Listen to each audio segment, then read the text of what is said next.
Are you ready for rapid fire? I think it's time we put our anger and saltiness behind and we get into the more fun segment, rapid All fire. right. Sounds good. So, college football writer Stewart Mandel tweeted this about the Andy Ludwig situation. Quote, Notre Dame won't pay $2.8 million to buy out a coach. In the SEC, that's called closing costs.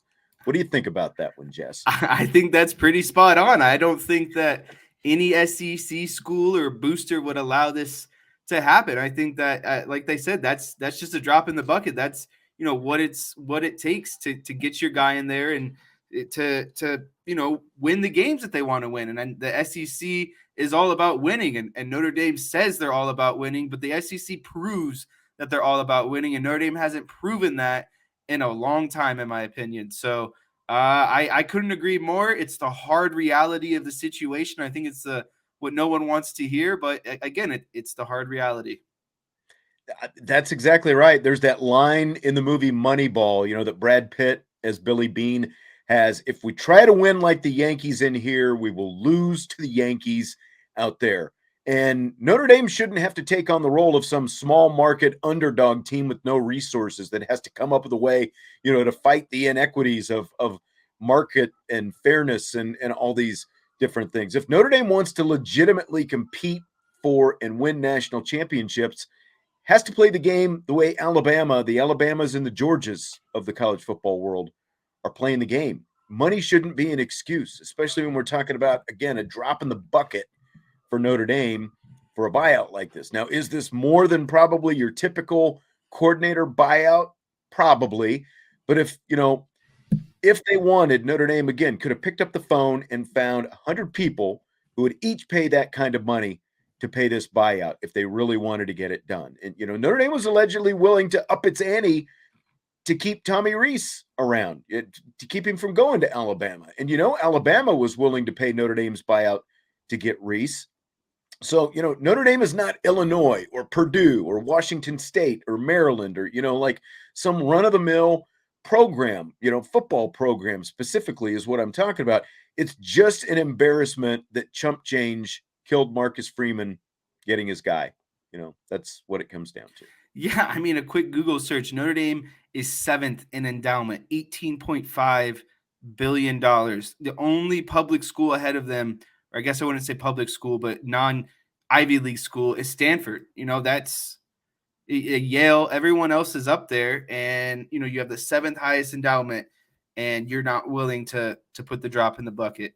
And when you claim that football is your most prestigious, most credited, most watched, most popular sport, yet you're not following through on it. Yep, that's exactly right. Fill in the blank. Notre Dame failing to pay Andy Ludwig's buyout makes you feel blank about their ability to actually win a national championship. It makes me feel really saddened about their chances to win a national championship. Haven't seen one since 1988. And when situations like this come up, and you have a young head coach on the cheap right now, and you just have to endure this kind of for one season, and you're really with the playoff expansion, and you're making your move to make a a quote unquote run at that. It makes me feel sad, and it makes me not believe that they're actually going after a national championship at this point. It just seems kind of like that we hinted at earlier, that they're content with showing face, and showing face is enough for them, because they can still make the revenue that they want, still make it look like they're one of the nation's premier programs, but really they haven't been. And when you do something like this, you're not going to get into that exclusive club of Alabama, Ohio State, Clemson, like we've seen over the past decade or two.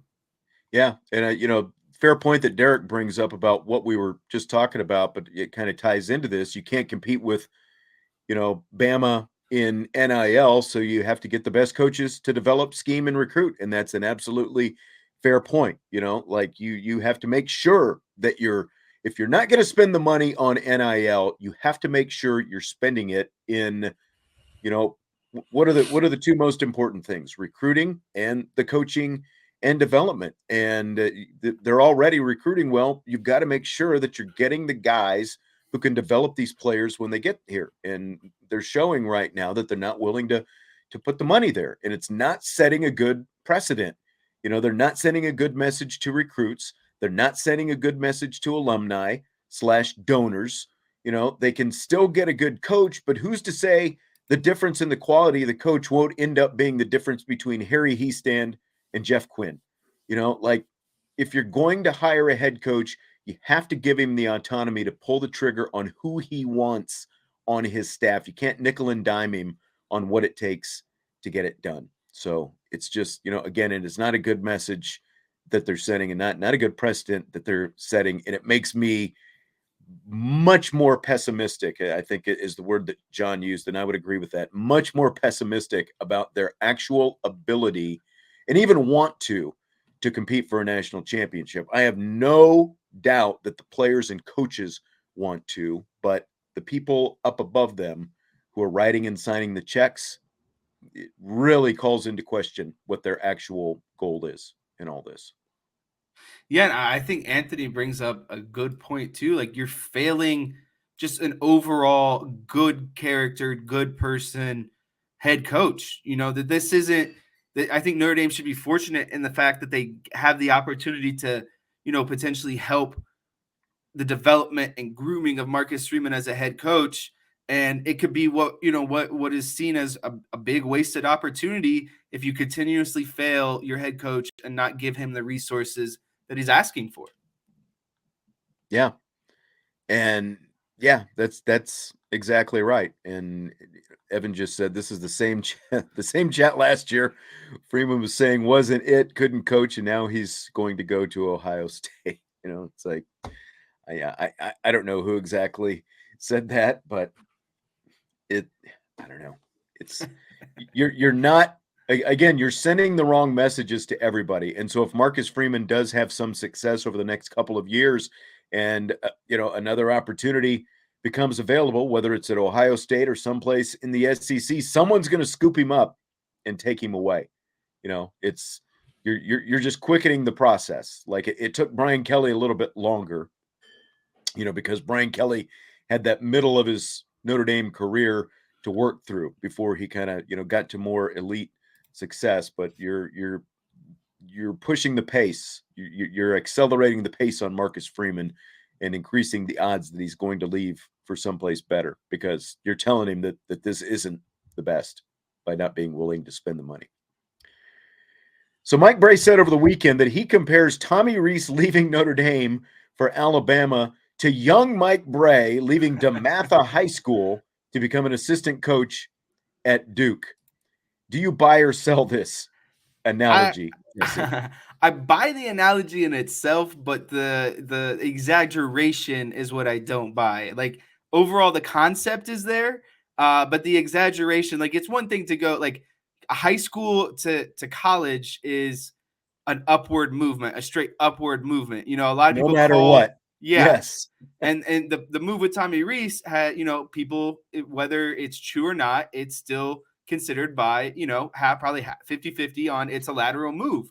And so there's no question that Mike Brey did not make a lateral move. In this case, it is still kind of, you know, potentially in question. So again, the concept is there. Did he potentially, you know, take a move that is going to help his career, accelerate his career? Sure, but in start to end, it's not the same. No. I mean, it's like you're comparing leaving a high school to go to Duke to leaving Notre Dame to go to Alabama.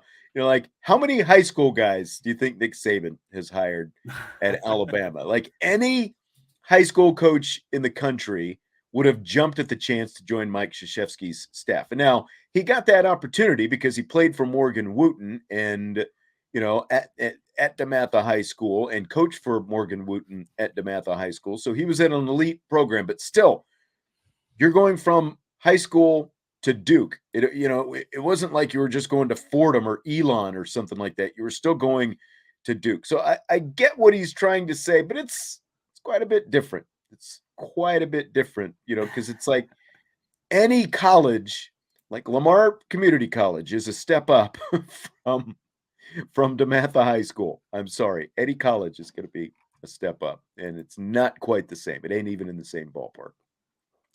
So, Jesse, do you have your whiteboard? Is there a play or two that you want to hit us with on the whiteboard today?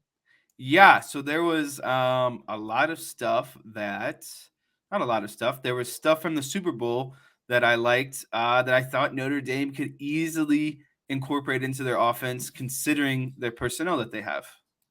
All right. So what have you got? So, are we up and running? I can only see one screen right now. Can everyone see the screen I'm sharing? Yes.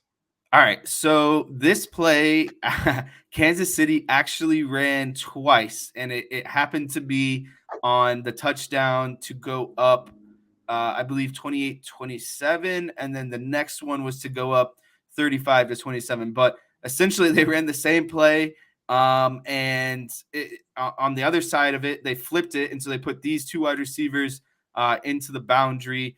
And so the reason why I really like this play is because they noticed on film that when when teams run jet motion on the Philadelphia Eagles defense, that they pass the defenders essentially. Like they're moving the kind of the chain of command down on who's got who when they think jet sweep is coming. So Okay. I'll give that kind of prelude, and then I'll go into the play here. So you have ball on the left hash. You have a 21 personnel. No, sorry, 11 personnel, one running back, one tight end, three wide receivers, two wide receivers to the field side, and then one wide receiver into the boundary on the left hash. Again, this is a really short, simple play, but to me, it illustrates the kind of genius of Andy Reid and Eric Bieniemy. So this wide receiver, the far side wide receiver to the field, closest to the sideline, is going to act like he comes in jet motion. And as soon as he gets to the number 2 wide receiver, or the wide receiver closest to the hash on the field side, he stops. And so this defensive back is, telling basically essentially, I'm going to take now this guy, and then this guy is now passing along the jet man. And so he's looking now inside.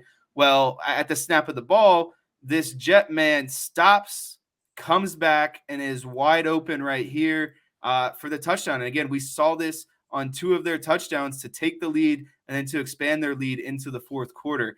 And the reason why I like this play for Notre Dame is because you can easily put someone like, I don't know, Chris Tyree out here. You can put, someone like Lorenzo Styles out here, speed guys who can stop on a dime and simply just cut back, and you have a wide open, end zone. It's really just a simple play, but as long as you execute it, it works. And again, the reason why this works is they knew that the Eagles, this is how you break someone's scheme or you break someone's rules, is per their defense, they're going to follow, certain rules or cues. And so they broke that rule by, on the snap of the ball, they're showing jet motion, and then they stop and come back, and it's a wide open touchdown. Yeah. Andy Reid in that second half, especially, they did so much to scheme guys open. Like every time they needed a big throw, there was somebody open. And guess what? It wasn't Travis Kelce. Like they're finding all these different guys and getting them open. It was really amazing. And, like we were talking about the pass interference call yesterday, like think about it. Think about the previous touchdowns. Like anytime the Chiefs wanted, they had guys wide open downfield.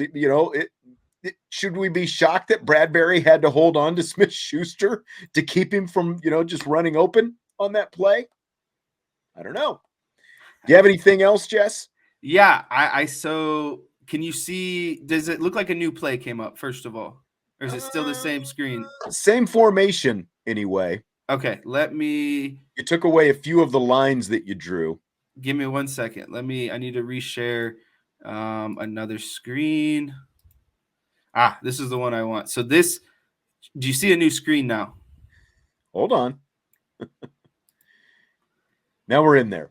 Awesome. So a big reason why I think the Kansas City Chiefs had success in this game, and an underrated reason why they had success, is they actually ran the ball very efficiently, and I think had over 100 total team yards when it came to the rushing game.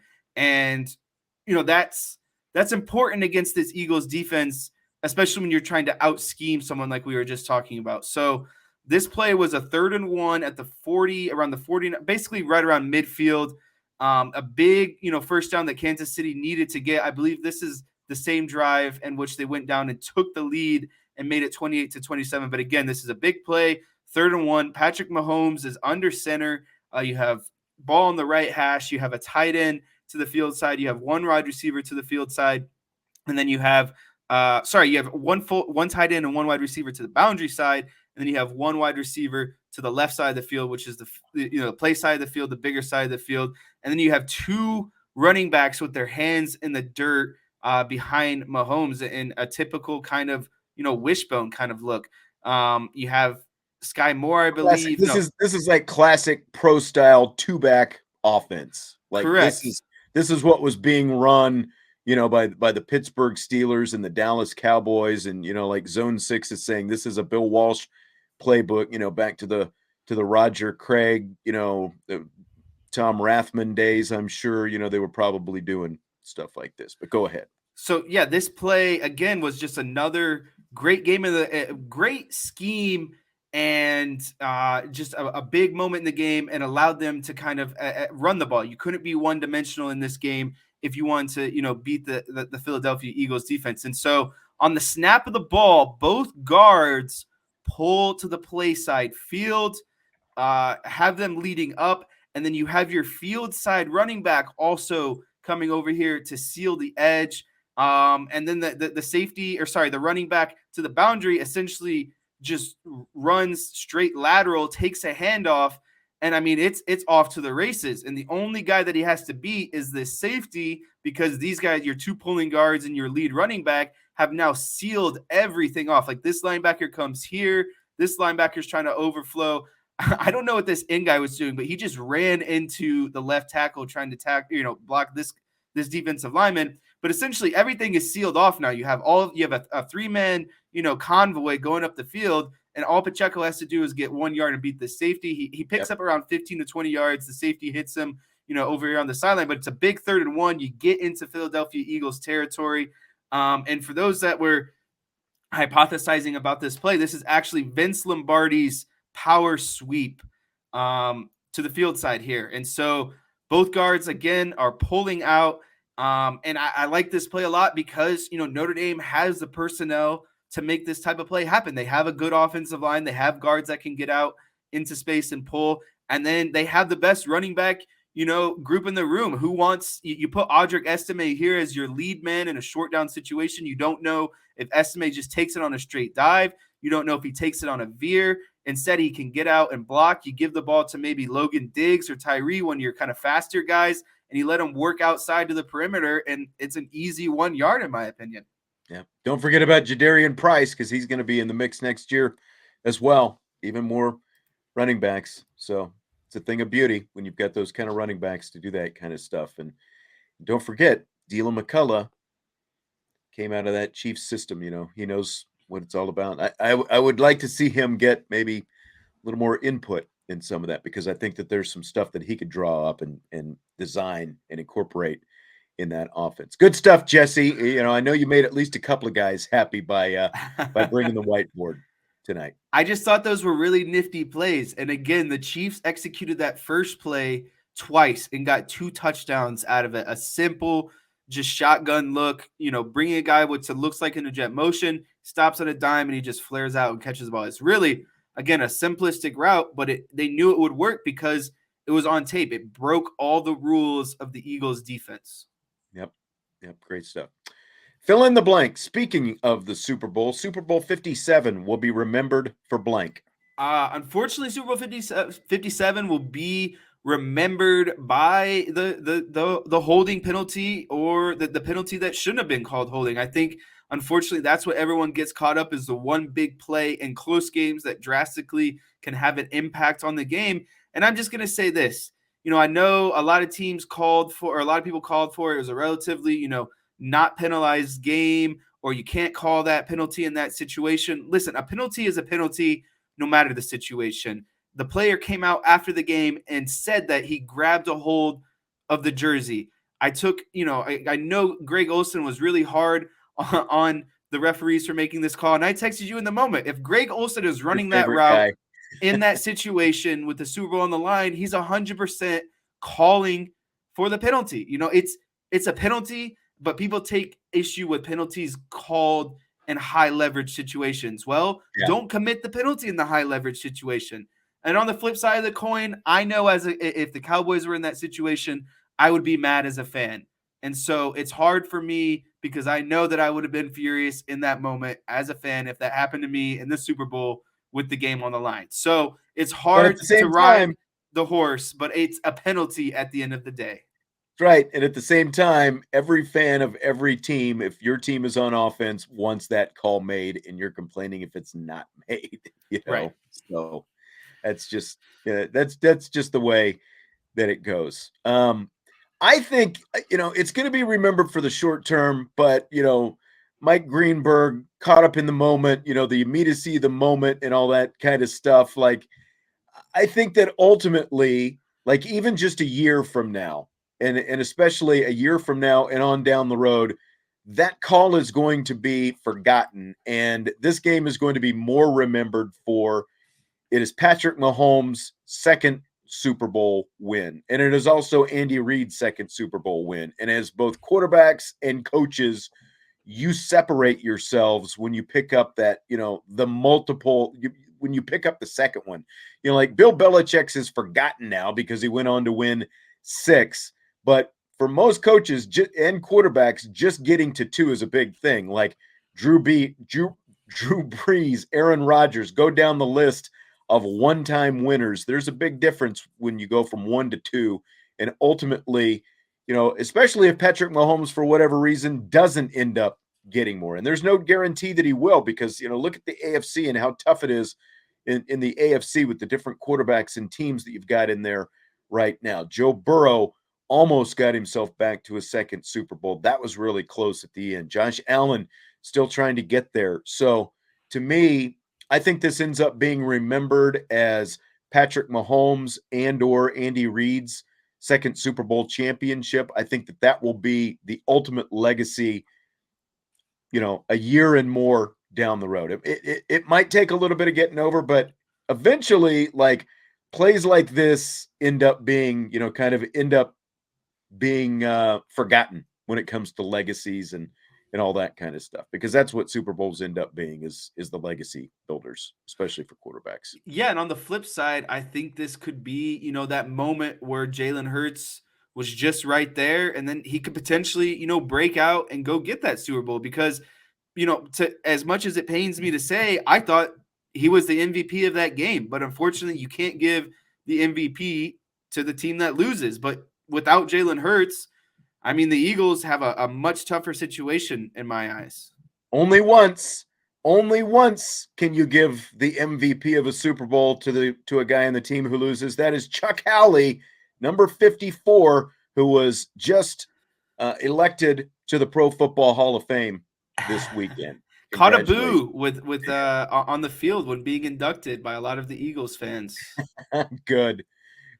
I'm glad. I mean, that's got to make him feel proud more than anything that Eagles fans. That was the reassuring moment. That's right. I agree with what you were just saying, Jess, and Jason saying it as well. Hurts he was absolutely the best player on the field that night. I actually saw him make throws that made me take back a lot of previous comments that I might have made about Mr. Hurts. He made some he showed me things in the passing game that I didn't think he was capable of. Yeah, for sure. I agree. Indianapolis Colts have hired Eagles offensive coordinator Shane Steichen as their new head coach. Do you buy or sell Steichen as the guy to right the ship for the Colts? I unfortunately sell Steichen as the guy to be the Colts because, you're riding the coattails of a franchise that had a really good overall roster. And to me, an offense that is built around a very specific type of play. Jalen Hurts is a quarterback, Jalen Hurts couldn't run every system there is. The system is tailored around him and what they're trying to do in kind of the RPO game. And the Colts don't have an RPO quarterback. They don't have AJ Brown and Devontae Smith at wide receiver. Their biggest thing right now is they're actually a power run game with Jonathan Taylor. And so I guess I need to see what they do in the draft, what they do in this offseason to potentially build around this kind of system that he ran with the Eagles. But on a very kind of early stage, I just don't see it being a fit unless they give him the pieces to kind of build a similar type of offense that he did with Philadelphia. Yeah, and I buy that he was the better decision than Jeff Saturday. Let's, I do agree with that. I don't know how much that's saying, but I will at least give him that. I'm kind of surprised Jim Irsay did this. Now, granted, it's a different head coach that you've got with the Eagles now. Peterson was the head coach before when Frank Reich came there, but they've gone this route when they went with Frank Reich before as the head coach, and of course he was the second choice behind Josh McDaniels.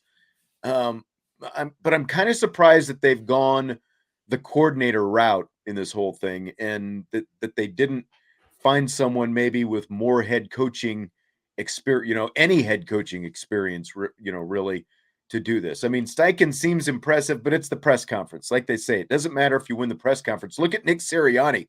He came off as a total rube in the press conference, and look at where he is now.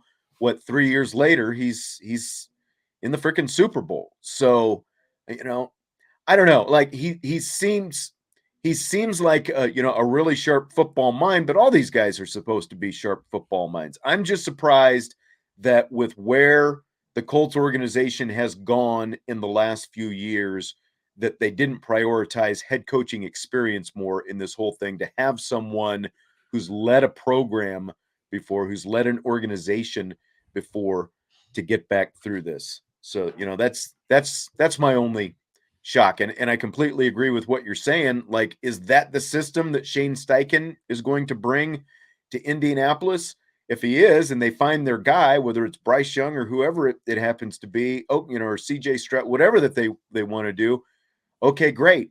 But like you said, it's a very specific system that they have in Philadelphia that is built around a very specific quarterback that they've got in Jalen Hurts. So replicating that, I think, is going to be really tough if that's the plan in Indianapolis now.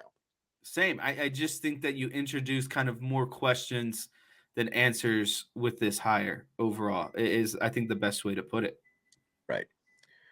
All right. Well, Jess, you and Naomi have a very good Valentine's Day. I wish Henry a good Valentine's Day. He got a cleaning and a grooming today, so that was his Valentine's Day gift, and maybe a little piece of some leftover steak will be on his plate. Awesome. Everybody else, you have a great Valentine's Day as well. Smash the like button on your way out. We appreciate it. It helps out the Irish Breakdown platform. Subscribe, rate, review, leave us a comment as well on your podcast platforms, and we will talk to you mañana for Mailbag, Midweek Mailbag Wednesday. We'll do that tomorrow. IB Nation Sports Talk.